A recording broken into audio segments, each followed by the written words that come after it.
Hey guys, it's Pete from Pete from Anxiety here. Welcome in today's episode. I appreciate y'all being here so much. Let's talk about a few things real quick. The Pete vs. Anxiety Team Anxiety Facebook group. Are you a part of it? You're not? What are you waiting for? The link's down here in the description down below, or go to Facebook and search Pete vs. Anxiety. Then look for the Team Anxiety Team page and join it today. Why not? You can join and help. It'll be great. Yeah, like right now. Hurry up. Stop what you're doing, pause this video, go do it right now. But anyways, let's also talk about the Pete vs. Anxiety YouTube page. If you're here right now, you're probably following it most likely. If not, head on over there, subscribe, be sure to like and comment on the videos and let me know, because all that stuff really helps, guys. I really appreciate it. And help me break the stigma that mental health is talked about enough. But anyways, guys, let's get in today's episode. I'll have a great one. Thank you so much again. And as I always say, don't ask how your day is. Ask how your mental health is today. Guys, welcome to an exciting episode of Pete vs. Anxiety here on the Oracle Talk Radio Network. My guest today is a New York-based spiritual psychotherapist with 23 years experience. She also specializes in women empowerment, domestic violence, teens, the LGBTQIA plus individuals. She also incorporates spirituality, astrology into her sessions to create a truly unique blend of guidance. She's also the editor for the Girl on Fire magazine's Wind Down with Jen. Please welcome in the one, the only Jen Taylor. Thanks, Pete. Jesus, Happy to be here today.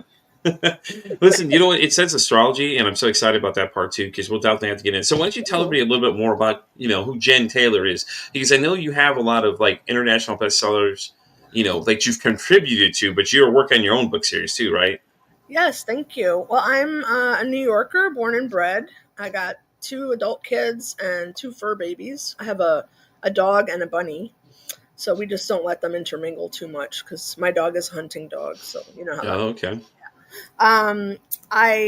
So basically after, I'd say toward the end of COVID, I took my daughter who was having some medical issues. She's a teenager, younger teenager back then. And when we went into the the waiting room of the hospital, they handed me a sheet of paper saying that they might talk to her about mental health stuff. And one of the statistics that they gave just really shocked me, and it's something you've been talking about a lot. Yeah. Is that suicide at that time was the number 2 cause of death for teens and young adults in the U.S. So, I don't know, I just felt called to do something about it. And I happened to meet my now publisher and good friend, Blair, who runs Elite Publishing House. And her daughter does these amazing graphics. This is my photo, but she does these incredible... Yeah, I like that cover. That's really cool. Cover graphics. This is also a friend's photo. So right now I got, just show them to you real quick. It's called Letters to Myself. And the idea is that... It's a 5-book series, correct? I got 5. I got 6 on the way. Oh, okay. Is out in ebook, but the paperback's coming out just in a week or so.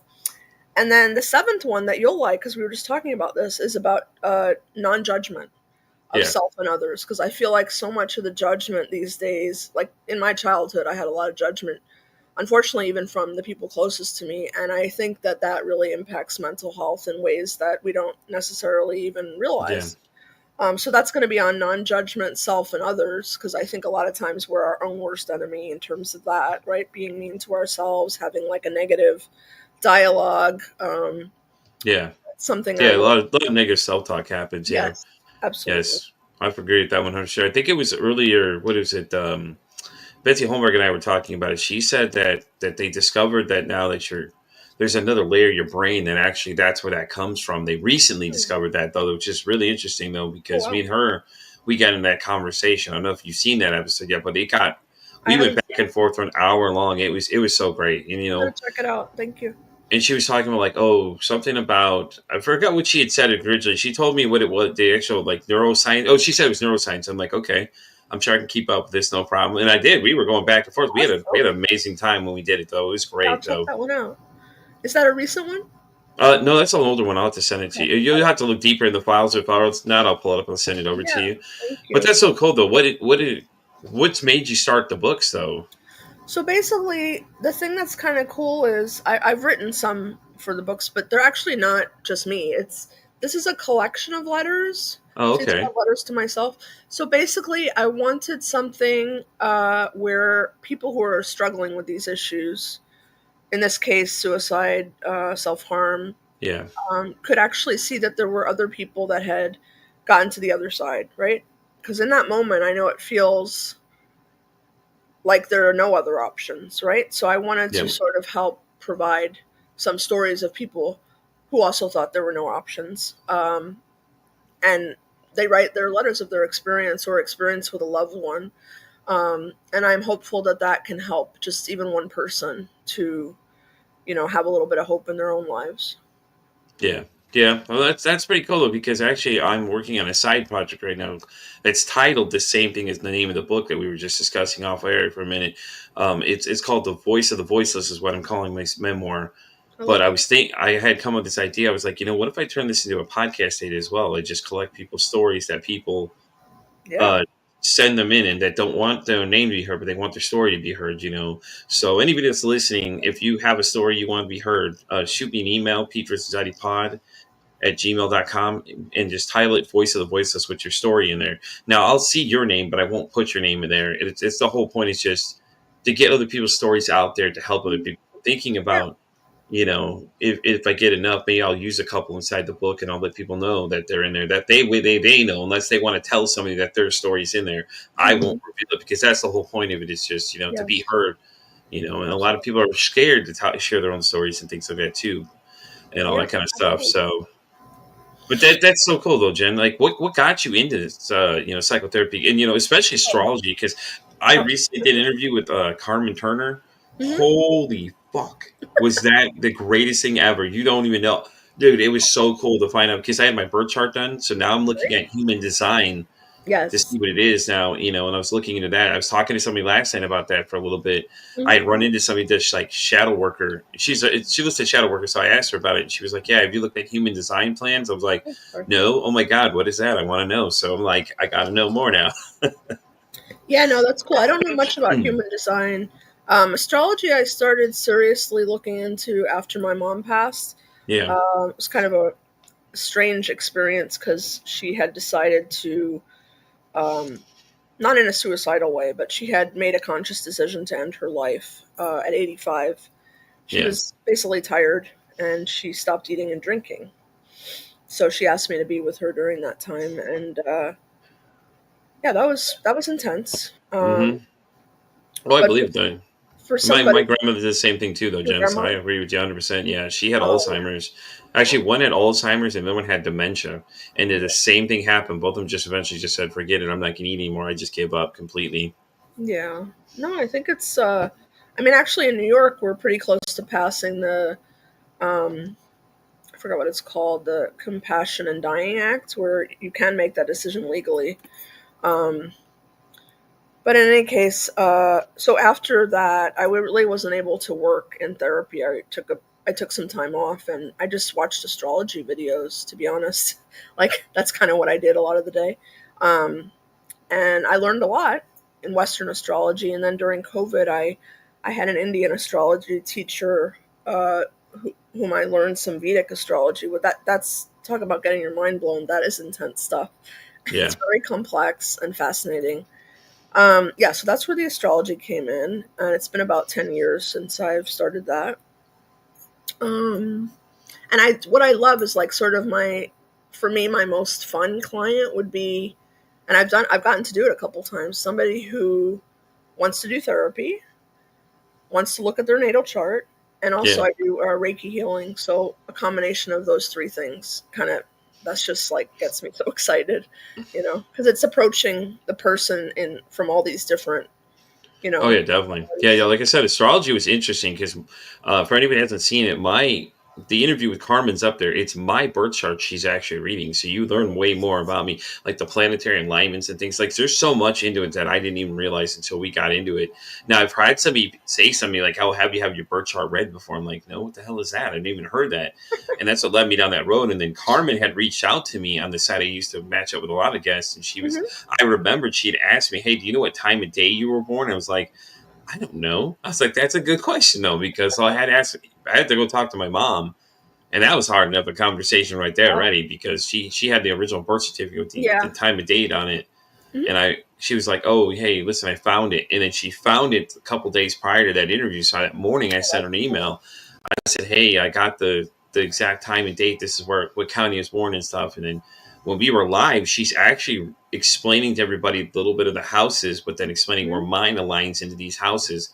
So, like I found out like I'm a Scorpio soul, Aries moon and things like that, which makes a lot of sense why my personality is like, why I do certain things. Yes. And as you're getting deeper into it, it's like, it's crazy because I didn't tell her anything about me, and she's calling these things out. Like, she's picking out different things, and I'm just like, this is so crazy. I'm like, how? Like, how do you tell? Well, it's all right here in your chart. It just says it right. I'm just like, what the fuck? It's true. But you know what I'm saying? Like, because when we were kids, like, you never even thought about astrology like that. You're like looking at them, you're like, oh, I know I'm Cancer. That's it. No one like really dug deep into it. We all thought it was just like, okay, it's just these things. But not did we really know how deep it went, man. It's truly amazing what you find really out. And I have my South Node is in Scorpio, of course, so this is why we're connected with these topics. Yeah. Part of it, Well, my wife's a Scorpio by sign, and that's why me and her got married, is what Carmen was saying during the interview. And then she was saying, like, you're in the quadrant where this like public speaking and things like that. So that's why you have like a podcast and things. I'm like, this is so interesting, because it's like, oh, well, this is why I feel so at home right now. And it could be why the demand for the show is so big, because it's just something I've always meant to do. Yes, and you're natural at it. You love it, and that really shows. Like in my work, I can't imagine doing my job if I hated it. Like, right. You do? So, listen, I hate my job currently, yes, because I just don't like people. Because after a while, it's just like, I know people, when I tell people that, they're laughing. I'm just like, I don't like people. Like, I just like, when you meet so many different people, it's like, ugh. It's just like, But then, doing the show, I did discover, I'm an empath, and then, that I'm very sensitive to energy and things like that. All these things start making sense, and I take on a lot of people's emotions because I'm a Cancer as well. So, but then the Aries moon is like, chop it off, because that's a cool I've been using it recently. If anybody's been following my Instagram, Jen's seen it. But no, it's very cool. It's that my son has that too, where he has a fire sign. He's a Leo, but his moon is Pisces. And the fire and water energy is very interesting contrasts. Yeah. Because they're pretty opposite, but you're like a person who has these oppositions inside, so it's just cool, Yeah, and then after that interview with Carmen, I went and I was like to my wife, hey, what's yours look like? I was looking at this thing, checking it out. I'm like, okay, I don't remember totally what I'm reading here right now. That's cool. Well, because the total different houses. Because Carmen went into great detail about all the different houses. She was like, "Oh, well, this house represents this, and these all these," and she went great detail of every single house and what it is and what it aligns. And then when I hit one of those, she went into detail about it, and she was talking about the issues I have with certain people and things like that. And I was just like, "Whoa, hold on!" And I'm telling people, like, listen. She doesn't know anything. Carmen and I just met today. Right. We've then had any pre-interviews, nothing. So all these things she's reading are actually what she's reading off the chart. So how close they were was just so scary because, especially when it comes to like tarot cards and oracle cards and things like that, a lot of those you get really close, and people always just think they were just like novelty items all the time. Hell, I thought they were novelty items as a kid. I didn't realize how deep it actually went until I met my wife, and she read one and did an actual reading, and how close it was just... It was just fucking insane, because I'm just like, I was sitting there for like 20 minutes after she read it. She's like, are you good? I'm like, I'm not sure how to feel right now. I feel like you're reading my thoughts, and it's scary because like I didn't say nothing, but you're reading them in these cards or telling me otherwise. And she's like, yeah, you got to be careful these things because they're kind of dangerous what you read. I'm like, oh yeah. So that's what she reads cards? Is that part of what she does? She's something she's into. She's Wiccan. That's cool. So she does that kind of stuff. Yeah. She's the one who introduced me to that and things like that too. And then she introduced me to the whole thing with crystals, and how I now have a strong connection to Tiger Eyes because that's the one she gave me originally. So I had one of the stones, and at first I wasn't really sure what it was about, but then after a while, it's like I had a strange attachment to this. Like things people give me, I have really interesting attachments to. Like anything that somebody's given me, I hold it close to the heart. Like I'll keep it forever. Like I'll freak out if I lose that kind of stuff, but and things like that too. Yeah. Awesome. Yeah, it was so interesting though, because I didn't know that, and then it was, all the other stuff you learn about your moons and how like where my planetary alignment is, the Venus lands right where that's why I tend to have more female friends than males, and things like that too. It's just because that's where my moon was at, or where Venus was at the time. And it's like, okay, well, that makes a lot of sense right there, because I tend to do have more female friends than male friends. It's just, I always thought it was just something how it was. I didn't think anything in deep into it, at all, honestly. Cool. I love talking about astrology. Right? It's just so interesting, though, because it's like, how close to the heart? Because if you start breaking, well, actually, she's going to come back and break down each sign for us, and then we're literally that's all we're going to talk about is how to break down all the different signs and stuff and things like that too. So she will be coming back for a second interview for that. Cool. But that's just so interesting though, because it was just like, after she said that, she's like, yeah, well, I'm doing a workshop in October. I'm like, sign me up, dude. I'm down. I'm going to get a part of this thing because I want a part of this bad. Very nice. Where's she out of? Where's she located? She's actually in Illinois. Okay. So she actually didn't live too far away from where I was. I knew exactly where she is. She was telling me. I was like, yeah, I'm from Illinois originally, but now I live in Texas because I'm like, I tell you, I left the snow when it came to marry a Southern woman. My wife doesn't like that answer. She just calls bullshit, but that's what it is. So, okay. So let's get into about your international bestseller contributors, because I think that's very interesting that you have contributed so much, but you're so down to earth, though. You know what I'm saying? Like, like you meet a lot of people that have a lot of ego when you hear the international bestseller, then they're like on this pedestal and think they're just so great. But you don't seem like that type of person. I don't like that ego thing. I mean, we all have it. I'm not saying that I'm not perfect, but no, So I met Blair, who's my publisher, amazing woman. Yeah. And she had some collab books that I contribute. That was how I first, worked with her. I put the story in there about my mom, about her passing, which was kind of unusual, and how it affected me. And so that was sort of the start. And then when this happened, when my daughter and I went for that appointment, and I heard that statistic about suicide, that was really what launched me into the book series. And like, are you born in? I think you're younger than I am. I'm born in 66. 1985. Okay, yeah, much younger. So anyway, there's something about, you can ask your astrology friend. People born in the mid 60s have sort of this. We have Uranus and Pluto together in Virgo, and Virgo is a sign of the healer, right? And then it opposes Saturn and Chiron in Pisces. So that's people in that era are now sort of like, our soul mission is really coming up. Yeah. So anyway, with these books, they each address a hard topic. Okay, so trigger warning for people who are more sensitive. So the first one is suicide and self-harm. That's this one. Now they're out of order, of course. This is rape, sexual assault, and incest. Yeah. All this shit people don't want to talk about, but we have to talk about. This is addiction, bullying, abuse, and religious cults. And this is LGBTQIA plus stories, transitioning stories, and parental alienation. And then I'm going to do, to kind of finish off the series, I'm going to do a trauma workbook. There's a lot of trauma stuff out there, but I want to sort of incorporate a lot of the big thinkers, like Bessel van der Kolk, Janina Fisher with the MDR. But I wanted to make it like more hands-on, like kind of a dummies, like the dummies books, like. So I just wanted to make it more like accessible to everybody, simple language kind of thing. No, I agree, man. And speaking of accessibility, it's ridiculous how we blame mental health for all these issues, but we don't have enough access to all of it. I don't get that. I'm like, you constantly say this is a problem, but you don't want to fix the issue. It's like, okay, well, means this is my scapegoat.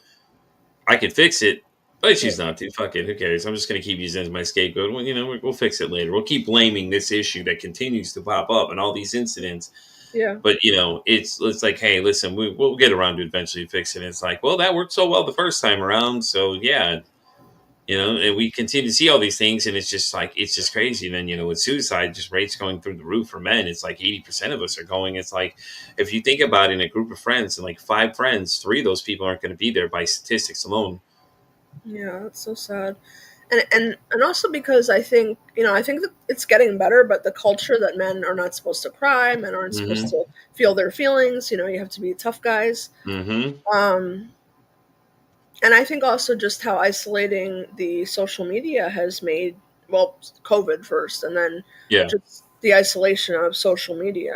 I think if anything, COVID it magnified it, because then it brought more out, because people are less likely to be able to leave their house because of the whole issue. Depending on what state you lived in, it's how serious it got. Because here in Texas, they didn't care; they just kind of did whatever. They mask. Oh, we don't wear masks. That ain't real. That's all fake. It's all made up. I'm like, all these people are dying for no reason. Then they're just dying, I guess. An alarming rate. Buying you, they're in the hospital for no reason. It's all just fake. It's like all this stuff is there, all the proofs there. Like, what are you talking about? And then mental health issues came really shot up because people are getting isolated, by themselves. Then they're more alone by themselves. So now they have to change life itself because they're so stressed out, because they're so worried about, oh my God, I'm going to get COVID and things like that. I know I freaked out because I fell into the high risk category, and I was super paranoid for a while, because I was like, and then they had this like where I was working at the time. They didn't care, and then all these people didn't care, and it's like these people come in and they start coughing, and everybody starts freaking out. The business coughing, you're all looking at everybody just freaking out. Yeah, it was just so much sense of state of heightened. And my anxiety was already through the roof already, so that wasn't helping much. So obviously the thoughts in my head are racing at 1,000 miles an hour as we're, oh God, does this person have COVID? Did I get sick? Like, I dodged it so many times when other people got it. That when I finally caught it, it wasn't as bad for me, fortunately, because I had taken the vaccine, and I know people have mixed feelings about it. But I'm high risk. I'm diabetic, high blood pressure, things like that. It's like all those things are really big contributors. And I'm like, that isn't something I want to experience today. I'm good. But it felt like I was dying. It was the worst experience ever, man. But it's like, and then I couldn't go back to work for 2 weeks, which is just crazy, because then your job's like, well, you're not here. I know you told me I can't be here because I have this thing. Yeah. But you're not here. It's like, it just doesn't make any sense, And then I just think it's funny when people mention, oh, well, mental awareness month. Like, they said something about it, but that's really all they did about it. Like, they offer like 3-4 sessions, which is great, because a lot of places you go don't even offer that. Yeah. But, But then what do you do after, Yeah. Exactly the question. What do you do next? And then it's like, what if I can't pay for this? You don't offer a discount or something to help me pay for this if I obviously am having problems. Right. And the other biggest fear was too, is that one girl I had mentioned your name to. I was like, hey, listen, Jen, I got this friend named Jen. She offers some help. You should definitely reach out and talk to her. She said that the reason she didn't want to use the one through work is because she's afraid that they would go and tell our boss what she's talking about. So I'm like, what is it that you're not telling people that it's that bad, though? I mean, it's like, that's all. You know what I mean? It's like, if you're in that state of fear that you're afraid to get help because you're afraid that your job that's offering these 3 sessions for you to link up with somebody, and that's your biggest paranoia. I think that's scary too, because it's like, because that's a confidentiality thing. You're not allowed to tell anybody. Doctor-patient confidentiality comes in strong, and I was explaining that to her. I was like, listen, like, once you tell them something, unless you tell them something they need to worry about, right, they're not going to tell anybody anything else. So, like, exactly. But I've heard that before from people. I even have a friend who's a doctor, and she was afraid to use her insurance for therapy because she was afraid it was somehow going to get back, which is really sad. Like, to be honest, who knows? But I mean, I keep things quiet. But if anybody needs help, I do sliding scale, so whatever you can afford. Yeah. I did mention that too, Terry. So listen, I know, because I know she's dealing with a situation right now. She's going through a hard time. I'm like, hey, listen, I know this person. I talked to this person. I said, if you want to make the connection, I can. Here's the information, how to reach her and stuff like that, because she wants to talk about something, but she hasn't really said what it is. Okay. And, something's going on in her head. I said, are you having like bad thoughts? Like, I was just kind of picking at it a little bit to see what she would say, and, kind of asking those questions. Like, are you having thoughts like where you're thinking about harming yourself or something? And she's like, she didn't really answer that one. So I was like, listen, if you're feeling that strong, I said, I definitely suggest talking to someone. And I mentioned your name. I was like, I got this friend, I was letting her know, like, hey, listen, it's okay. Don't worry. We all got issues. Things happen.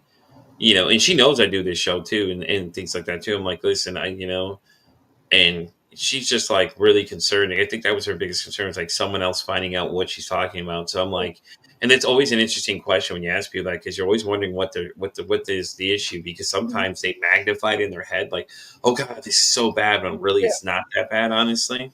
Right. And also, like, I've been doing this for so long, and we hear so many things. It's like, and I'm sure you've heard your share of things too. I don't judge, like I was telling you, I was judged a lot growing up, so I really try my best. I don't judge people. As No. long as they're not like killing people or like hurting kids or animals, I'm really okay. Yeah, no, I think that's where the limit comes at. But Yeah. no, a lot of people come and talk to me though, because they're like, I know you do this show, and I'm like, okay. How did you start, if you don't mind my asking, how did you start with the I like your title too. Actually, I had a podcast prior to this. Anybody that wants to listen to it is still out there. It's called Pete's Corner Store. After the first 12 episodes, I apologize for the next things that happened, because the conversations get very awkward Okay. and very like intense, and just get out of hand. And I had to have a talk with the co-host I had brought in for season 2, because I was like, let's do a duo project to see what happens with a good friend of mine. Mhm. And it got a hand bad. Like, we were talking about, I think what episode we talked about how she said she adopted a Fortnite kid. And it just, the conversations got pretty wild after a while. Things got a little extreme. And then season 3 came in, we had a third person to the party. And when we hit the men's mental health episode, I think it's where the real shocker came in, because I realized that I'm in the higher statistics. I'm in the second most group to end up committing suicide, and it's just like, it scared me that much. I was just like, oh, yeah, I don't like this. And it left a bad taste in my mouth. And then we already were having trouble amongst the 3 of us, because Mhm. I was taking it serious, because I'm like, I want to do something with this, Yeah. and they're like not contributing anything. So I decided to take a break. And then I took a month off and was starting to rethink the concept of the show. I was like, yeah, I'm thinking I'm going to switch to something else, And then I started talking to a therapist about my own issues. Mhm. And then one day I was just sitting on the couch. I'm looking at this picture. For anybody that's seen the original photos, if you go to like the beginning, that background picture, my wife actually did for me. I sent her this goofy picture, and she stylized it for me. Oh, that's So awesome. the original logo was a picture she had made for me. I was just staring, looking at this photo, and I was just like, I found it. And then all of a sudden it hit me, Pete versus anxiety. And the original title was all broken up like a ransom letter kind of thing, because it was like Pete and versus and normal levels, and anxiety was in this like big bold text and the crazy kind of text kind of thing, because every day I battle my anxiety, and it's always been a big contributor to everything. And ever since my ex cheated on me, it got even worse. It magnified it Sorry. existential, because, I was just like always panicking. Every time I got into a new relationship, I'd freak out. So I'd battle my anxiety thoughts and everything like that. And the same thing with her. When we were dating, I had an incident where I freaked out because, just whatever the situation was, my brain is going at 1,000 miles an hour. But she didn't react like most people do. She's just like, she's real calm about it, real cool and collective, and it put me at ease for a bit. But, it was just interesting, because when I posted it, then I got an offer to be on this network that we're on now. Is that, Tom, who was one of the founders of the network, he had seen my post and was like, hey, listen, I'm starting this, new podcast network. Are you interested in being a part of this thing? I was like, I got to be honest with you, man. I don't have anything recorded at this point. So before I started on the show September 15th, there's actually another Spotify page I have. You have to look for it. It has to say, I'll have to look at the exact text of it is, but it says something else other than my name now. It'll be another logo, but you'll see the original logo on it. Those are my earlier conversations, and I've got like 30 of them, I think, in there at least. I talked to a Columbine school shooter and, survivor and things like that. All these crazy guests I've had. An international, 2-time international bestseller, who does shadow working and things like that. And it just kind of took off from there. And then as the show started on September 15th, by the 15th, I've already had the show booked to the end of the year. Wow. And that was just Mondays alone. And then I was like, okay, well, we had another 3:00 time slot, which, today's 3:00 guest actually is going to be the host of the Survivors podcast, Lisa Sugarman. Mm-hmm. She and her co-host of that show, her co-host runs another show called The Shit That Goes On in Her Head. It's got almost like 3 million downloads now. Wow. That's a great title too. It was a fantastic title. But yeah, so then the show has been booked to the end of the year. So now, mind you, 10 and 3 both are booked to the end of the year. Come November, I'm already out to July of this year. And Well, I'm I just remember. I'm sorry to interrupt. I remember when I tried to book the time, it was October, and then you happened to have an opening. So, yeah. Yeah, I have, and it's funny because a lot of people, they book ahead of time, and I'll double check with them. Yeah. But there's always somebody that wants, and I know it's going to sound egotist, but there's always somebody that wants the spot because there's so many people that want to be on the show.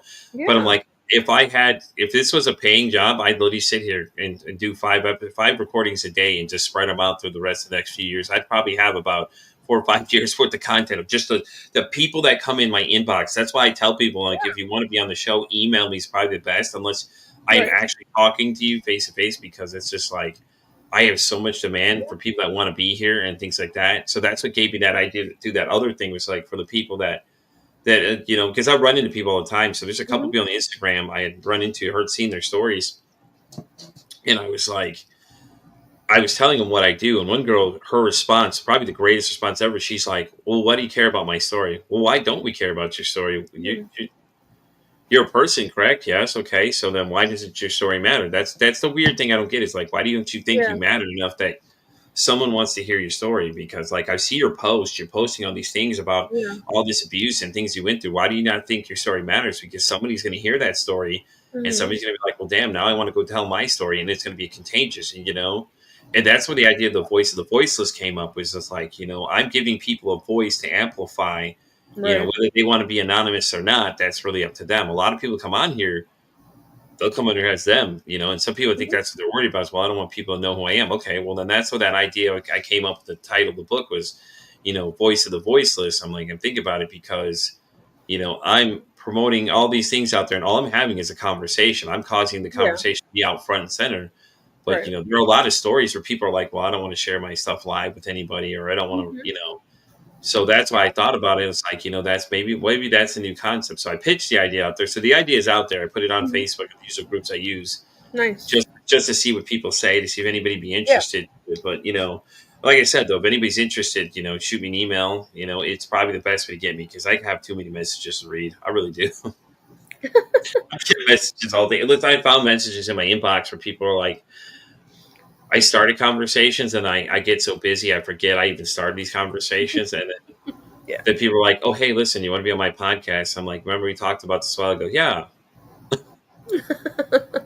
it's Well, it's just good. crazy. And if you look at where the timeline and where I started, like from the beginning, and just Mhm. work your way through them all, you'll see how everything changes. Yeah. Like this is not only just me being a voice of the voiceless. It's also my journey to self development and things I learn about myself as I go. And I'm discovering new things all the time. So everybody I meet, and a lot of times I start learning more things from them, and then I start finding more about myself. And it's really, it's like a healing journey, because I tell a little bit about my story at first, but I don't say a lot. I think the most recent podcast I did, called "You Have the Power," I Mhm. actually reveal a lot more about myself, which I don't really tell a lot of people, because one person actually did the same thing too. This woman named Vanessa the Vivacious had asked me. She's like, listen, what about you? Like, we talked about me the whole time, but what about you? I'm like, that's the whole point of the show, is you guys. It's not me. Uh-huh. I'm just here to have the conversation with mental health with y'all. But the whole point, the focal point is the guests. People getting to know these people, what these people do, and things that they do, hear their stories. People that want to share their stories, which I've heard some wild shit sitting in this host chair. I bet you have. Like, we at the beginning of the year, the oh shit moment is the guy in the beginning of the year, Brian DiCasio. He's doing a app for children to help them regulate as early as kindergarten. That's awesome. So basically, you spend like a minute a day and learn how to do everything. And then he was talking to us. So 30 minutes into the interview, you guys have to listen for it. He starts changing the topic. He goes, "Pete, can I tell you something?" I'm like, "Yeah, man, go ahead, talk to me. What's up?" "Listen, I was sitting at the edge of the bed this morning," and he's casual about it when he says the next words. He goes, "Yeah, I was sitting at the edge of the bed, had the gun in my hand, Oh my gosh. thinking about it," and I was just like, "Holy fuck!" And in my head, I'm freaking out completely. On the screen, I'm very mellow. I'm just like, "Oh Yeah. God, what's going on? Oh my God, this dude is going to get us banned on YouTube." Oh my gosh. But it was interesting, because he talks about it, then he comes back to the subject, and then after that episode, I had about 15 to 20 different people asking me, "Is he okay?" I'm like, "Yeah, he's fine, actually. He's good." Brian is actually doing really good now. I've actually seen him Right. recently, and me and him are talking about meeting up again and having another conversation. But yeah, he scared the hell out of a lot of people. But I think Oh people yeah. need to see their shock value, that the suicide ideation is a real conversation, and why Mhm. it makes us feel so uncomfortable is because this person's talking about killing themselves, right in front of you. Mhm. and you're like, oh God, what do I do next? You Right. know, in fact, listening is probably the best thing to do. Is just at least hear them out. Like, you know, Right. if they need help, 988 is the next number you should be dialing while you're staying there, keeping them talking to you. Yeah. Yeah. Because those guys are trained for that reason, you know. And then that's, you know, I've had several people come to my inbox and tell me that. They're like, oh yeah, go talk to Pete. He helps you with this thing. Mm-hmm. Pete's not an expert. Whoa, hold up here. Pete's not an expert. Pete's just an average Joe here, man. He's dealing with his own issues, and then, you know, talking to other people about mental health, making the conversation louder. Mm-hmm. You know, and then showing people that, you know, therapy isn't the end all be all. You don't have to do therapy. There's so many other people like yourself and other people that do other things. So if that doesn't align with you, there's other things out there, you know, and then feature people's great books and, you know, stuff like that. Absolutely. Yeah, it doesn't have to be about talk therapy. Like, there's a lot of healing modalities now that are more somatic, and, you know, because, you know, not everyone wants to sit there and talk. That's okay. Yep. Yeah, they do. That's all right. And, you know, and that's the thing too. Like psychedelics are big now too. People, some use those as well, and, you know, and all these other different avenues you can go with. There's hypnotherapy and you know, stuff like that. You know, then I had a sleep expert on a couple weeks ago. They're talking the importance of your sleep, why it's important for you to get rest. And you know, I got called out basically essentially because she did say that third shift workers, they said that it's already proven that their jobs are carcinogenic. So I'm like, wait, what was it? What kind of workers? Third shift workers are more likely to get some kind of cancer because it's a carcinogenic to be up all night. I was like, that's great.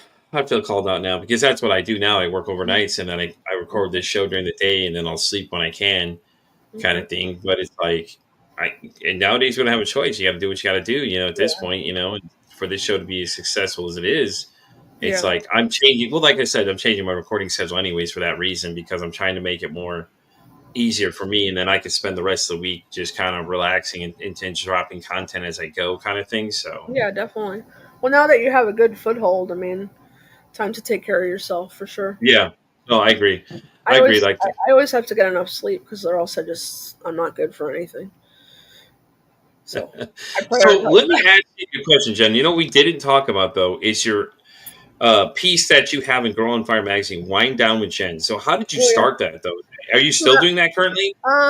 It was on hold for a bit, but it's coming back. That's also Blair and her daughter Amelia Denoff it's a great magazine. So basically, it was just a little blurb where it was like a mental health piece.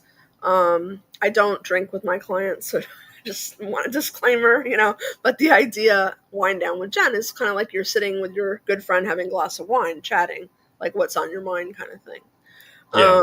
But yeah, it's a for real mental health tidbit in the magazine about, like, you know, what can we do at times when we feel super stressed, you know, little self-care rituals. Yeah, so but that's going to make a comeback. They're bringing it back out. So, do you know when it's coming out exactly? I don't. I can ask and I'll let you know. Yeah, for sure. Though, and then your last book, do you know what the timeline on that one is? I know you said the digital version's out now. Do you know when the hard copy's coming out? So the Kindle's out and the hard copy by the end of the month, latest. Okay, well, that's cool then.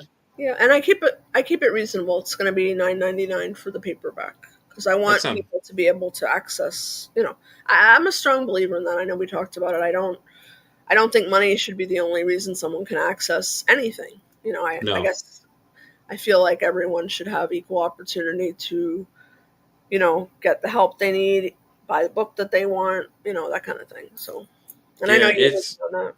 Yeah, it's crazy though. I mean, it's just the price of everything going up it's just horrible. It's like you go to the grocery store, it's like you got to take a loan out just to get food these days. It really is.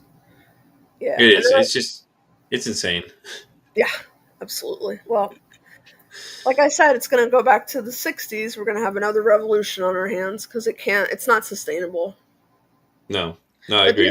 The astrologers say that this is the age of Aquarius. We got through the age of Pisces, and now it's really the age of the people like you and me, because certain structures are not sustainable, and we've seen that some of them are obviously still there, but it's sort of like a dismantling of everything that we've known and a rebuilding of, you know, a society and humanitarianism that's been missing for a long time. Yeah. That's so crazy though. I mean, once again, astrology comes up and it's like People are just like, huh? Yeah. I find it so fascinating. I think it is. I think it's interesting how so many things align with that as you dig deeper into this stuff, and Yeah. especially birth charts. I recommend anybody that hasn't had a birth chart read, you got to go do this thing, man. It's awesome. the craziest thing ever. Do you do those by chance? I do them. I don't consider myself an expert, but I do them. I have a friend who is an expert. Her name is Dimitra Vassiliadis, Heaven to Earth Astrology, and she is the best. I go every year to have my birth chart read. Does it change though? I mean, that's my next question though. Now that you say that, so the natal chart doesn't change, but every year you have a progressed chart, and that changes. And so, like, you might be, like, now you're an Aries moon, but you might actually be, a Pisces moon next year. Well, do you know what I'm saying? So it does change, and I just, like, I can never get enough of astrology. I have a friend who's a math teacher, and he's like, oh, I don't believe in it. And I'm like, you have no clue how mathematical astrology is. Right. Because you're based on this wheel, right? Which is divided into 12 parts, at least Western astrology. Yeah. And it's all about degree points. Like, it can't get much more math than that, Yeah, no, definitely, guys. And when she's talking about degree points, she means to the degree, because it depends where your lands and what house you're in. Yeah. Because there's different personality traits and things like that you'll see that start matching up, and then it's like you're like, oh, well, hey, hold on. And then I found out though that whole Aries soul thing was interesting too, because I the whole Scorpio soul thing. I was like, that's interesting. She's like, reading your chart is in a past life you were a Scorpio. I was like, this is so weird.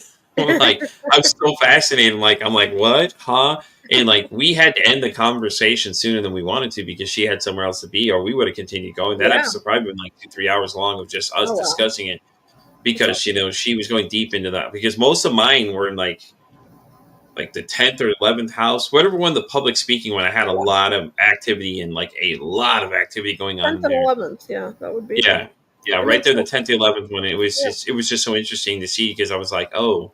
And then there was the comment about my mom and I having issues, and I was like, "This is interesting. Like, what the hell's going on here?"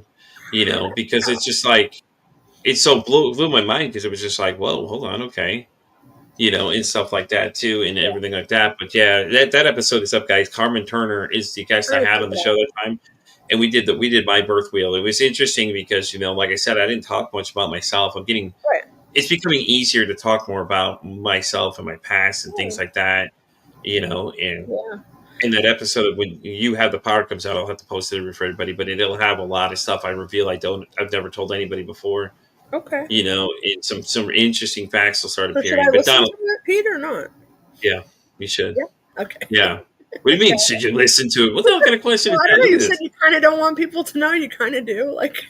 Listen, I'm on the fence about this, but no, it's not out yet. I'll let y'all know when it comes out. But yeah, no, I was like, go ahead. No, you go ahead.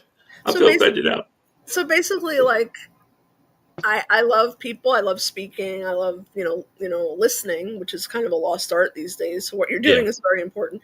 But I'm a little shy, So this whole thing of like podcasts and like videos and all that, I have to say, I sort of had to push myself, because I've been told by different people that I have to, this is like part of what I'm supposed to be doing here. So it's been a bit of an effort, but I'm learning. Well, fun fact, my first podcast guest spot will happen to be the Emotionally Unavailable podcast. For all you that haven't listened to that one, let me tell you, that was a fucking blast. Like, I didn't expect it to be like that. I was like, oh, never mind. I love this one already. Here we go. We had a great act. We had a great in fact, she tried to blame me because we had to put an explicit label on it. I'm like, ma'am, you're the one that started this. We had a great time. I met Melissa that's how I met you, through Melissa. Yeah, Melissa was really great though. She had an interesting conversation with Dr. Kristen, who's another guest on the show, and I was just like the first 5 minutes, and I'm like, what the fuck is going on in this conversation, man? What are y'all talking about? I'm learning too much about both of you. I don't need to know, man. Like, y'all are too much. She did get a few details out of me too. I was like, oh, did I just say that? Oh my god. Yeah. I've listened to that episode of mine with her, and then now where I'm at now, it's like, it's just so, I've been to so many different shows. God, dude, was it Humanity 2.0 was another one I've been on. That was an interesting one because she asked like the question of like, what does humanity mean to you? Yeah. And, you have to answer that question in your own words. It's like, it's your opinion, but then people are going to judge your opinion regardless because it's like, But, I've done so many different shows. I am doing a couple more this week. I'm actually going to do another one on Thursday. It's called The Metamorphosis Project. A woman named Tanya Eckenberg actually runs it. Yeah, I've heard of that. Yeah. So I'm going to be on that show Thursday. And then tomorrow I'm doing one with I don't even remember what the name of this other podcast. I decided for too many. And then Saturday, I'm doing another guest spot. I'm going to be on the best damn podcast ever. So there's going to be plenty of stuff to see with me on it, though. Right. And then there's an anime one for all the nerds that want that one, too. I'm doing that one later this month, too. Nice. Okay. Well, I love what you're doing. It's really important to just talk about this stuff because so much of it is hidden, like they say in Al-Anon meetings and AA, we're as sick as our secrets. So let's talk about the secrets. I think AA was an interesting topic. Someone brought it up. They're like, it doesn't work for everybody. And I'm like, it's about time somebody says that because I think a lot of people, that's what they try and force on them. Go, well, go to AA. Yeah. But what if it doesn't work? Like, what's the next level to go to? It's like most people are like, well, I don't know. Then stop suggesting something without having the backup plan in place of what they should do next that doesn't work. I mean, I've heard from like a client and also a family member that harm reduction, like for them, that's the way they want to go. So instead of being told you can never drink again, okay, you're going to moderate how much you do. Some people can't, but some people can, Yeah. And it's hard. Like, I don't do well anyone telling me what to do. Most people don't like it. I can't stand it when someone tells me what to do. So I'm going to probably do the opposite. So if you tell me I can never drink again, well... But my wife contested that one for sure, that I'm hard-headed. But yes, I know. And it's interesting. I did find out, though, that they used to call it PTSD shell-shocked, and that was interesting for a while, too. Yeah, the better. And, God, that was a crazy story, too. The first episode of this show ever I did was a guy named Teddy. And Teddy and I, his story was insane, Jen. He said his Humvee got blown up, full flips and everything that he could remember before he blacked out completely, got up, came home, for the military to tell him that he's okay. He's like, no, I'm not okay. I asked you. And then he asked the person, he said, hey, did you look at my now results or the results before I went over? Oh, we looked at your results before you went over. Hello. What? What the fuck? It's stupid. It makes no sense. Like, what? Like, this poor guy is clearly struggling. He has TMI. Yeah. And all this other stuff, and it's like, you can tell he's having so much issues. He could barely go to the store, get a loaf of bread and come back home without feeling physically drained for the day, and I think people don't understand that, and I think the one that really brought it to light was the whole American Sniper thing where the one guy went berserk in the end or whatever, and he was freaking out, and then the struggles Kyle had too in the movie where he's staring at the television, and he's seeing like all these things going on in his head, and he's not talking to people about it because if you start telling people you're seeing things, they're going to start thinking you're crazy, and I think it's just ridiculous, honestly. I think we need to stop putting these stigmas and everything else about, it's not right to talk about these things and just start having real conversations because at the end of the day, a lot of people are scared to say something because they're afraid, A, they're going to be judged, B, they're going to think that their partner is going to think they're weak, and especially men because we don't talk about things because we're always told to be quiet, and be macho, and be these alpha males. And, here's my new proposition for you all is that what if the alpha male was more in tune with their feelings? Now that would be a more complete person.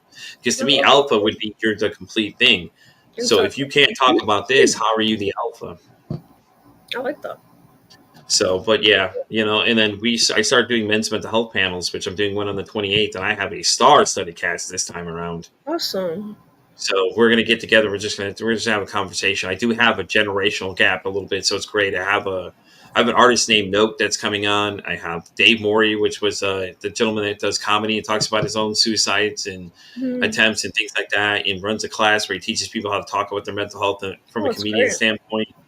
What else I got? I got another guy that runs an autistic podcast is what it's called. I believe that's what it's called, something like along those lines. He's going to be on there.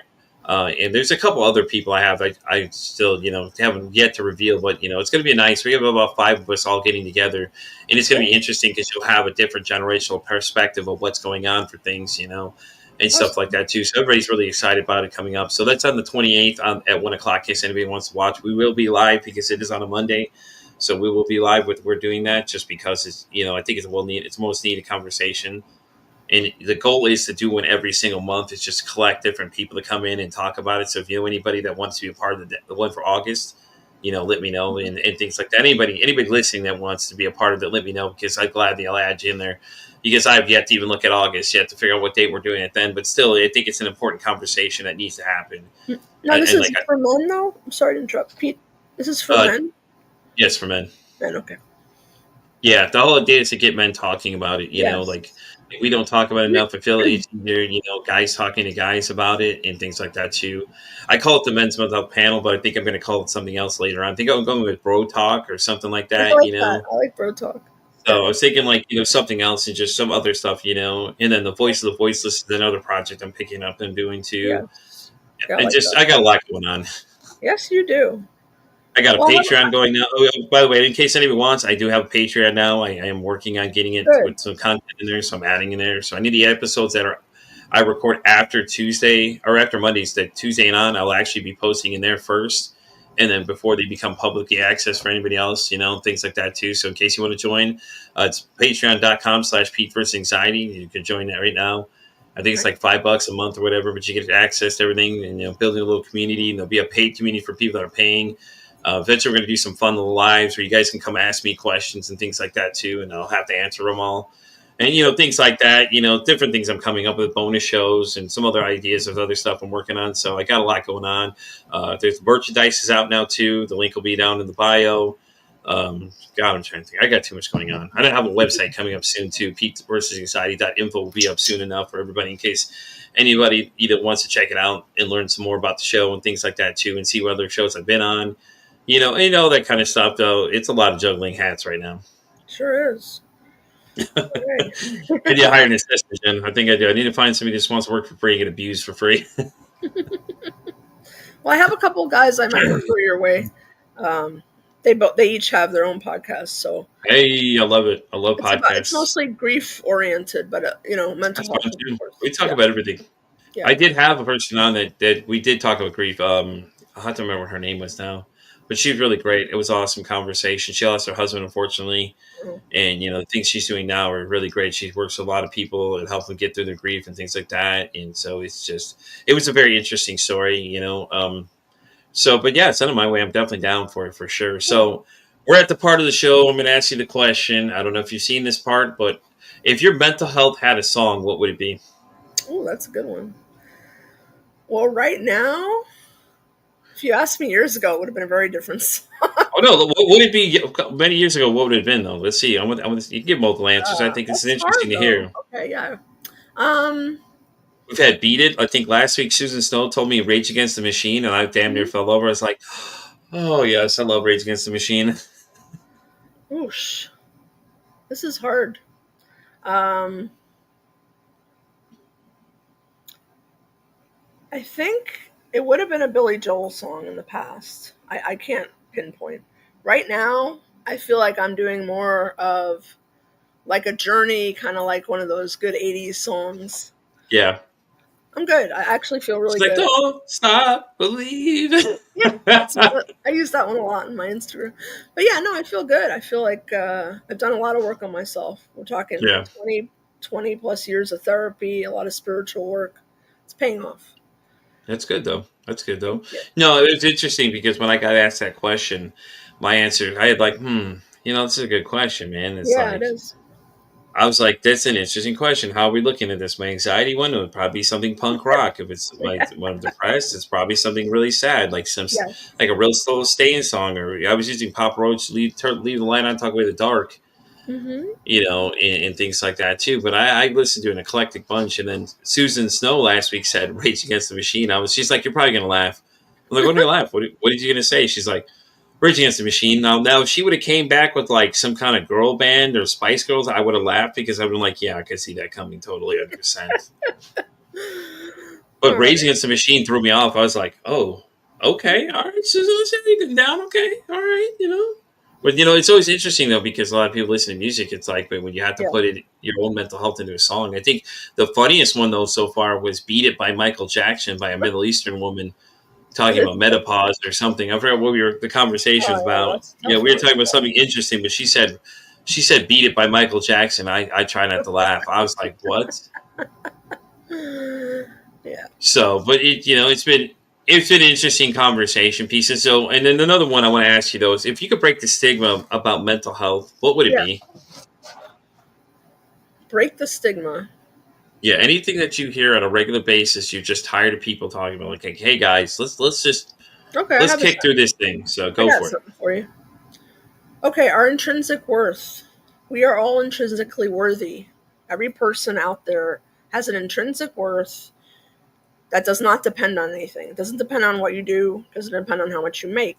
It doesn't depend on if you have a partner. It's who you are, just who you are, who you came in. Your soul is intrinsically worthy. Period. Can't say it any better myself. I think it's really good. I think we value those other things too much and everything else, and it's just like you pick, what is it? You always pick the ugly person on the inside, basically. I think Shallow Hal was a very good perception of it. It was a funny movie, but at the same time, I think it was Tony Robbins when he was talking about that. It made sense. He's trying to show people inner beauty, and I think a lot of people, when they look at people, they look at the flashy thing. Oh, they're so pretty, but what do they like personality wise? Right. Some of them you meet, they're just like dumber than a box of rocks. It's just like, and what's their heart like? Absolutely. Good. That's what I'm saying. Good question right there. You know what I mean? It is a good question though, because you think about it though, it's like with Instagram, you have these Instagram models and all these other things and all this other, all these girls, like half naked girls on there. And it's like, oh, that's awesome. But then we're teaching the younger generation, this is what we value. Right. Versus the actual person. Yeah. And then they're comparing themselves, which is where we get into trouble. Yeah. Yeah, we get a lot of trouble. Social media does that. I remember, like I told you, though, Mr. Whiskey and I discussed that when social media was introduced, young gentlemen's suicide rates went up by 20%. I think it's around that amount. I don't remember the exact number he gave me, but it was like 20-something percent. It was insane. Any number isn't crazy, especially when you introduce something new, like, because now you have more reach to bully somebody more, and then the whole, Call of Duty lobby thing comes up, like the things we used to say each other, and they're God. The things we used to say to each other. Oh my God. Like it gets pretty bad, because now it's like you have more access to people, and everybody else are like keyboard warriors or what people want to say, and then it's like you could attack them now at a faster rate, And there was the girl that was doing the cosplay thing where they got so mad they were talking about how they wanted to execute her or something like that, and oh, you should kill yourself. Oh, I don't like you. And it's all because she's just doing something she enjoys and put it on the internet, and then the internet just took off with it because we can't act like normal adults here. We have to act like assholes to everybody. So we start, judging this girl, saying, "Oh, well, the character wasn't black. Who cares? Yeah, who cares? Like, hey, great cosplay. There you go, done. That's all you have to say. If you didn't like it, swipe on." And I think that's the hardest part for most people, is that they get this sense of urge where they have to judge everybody else around them. And I don't know why it is that we feel we have to continue to judge people, because it's worked so well so far, for us to do these things. And then you start attacking people. And then at the end of the day, what if this person were to take their life? Then you just contributed to that because you're sitting there telling them to do so, or you're saying these heinous things to them because you don't like something they're doing, or because you feel like you're so self-righteous. And it's just, we just got to stop, guys. Like, everybody love everybody, and let's just stop the bullshit already. Let's stop hating on each other. Like, we can do it in all fun. Oh, I don't like your sports team. Okay, that's cool. But when you start personally attacking people, I think is where the problem exists, and it's horrible. Like, I used to do it. I used to do it before I was younger. I'm not proud of it. I can admit now I'm wrong. I shouldn't have done it. But I mean, the past is the past. I can't go back and change it. I could just admit my mistakes going forward. But as a person who's bullied as a kid, I mean, it was rough, man. Like, you don't understand psychologically where you put people.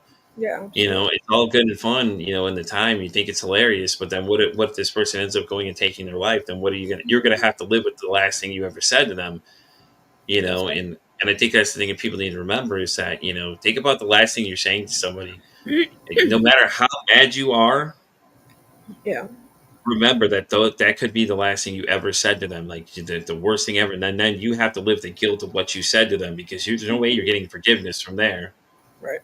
And things like that too. And it's just ridiculous, But as we start wrapping up, Jen, do you want to go ahead and tell everybody where they can find you in case they want to reach out for you? Oh, cool. Yes. So, website in progress. My Facebook is Jen Taylor LCSW, like you see on the screen.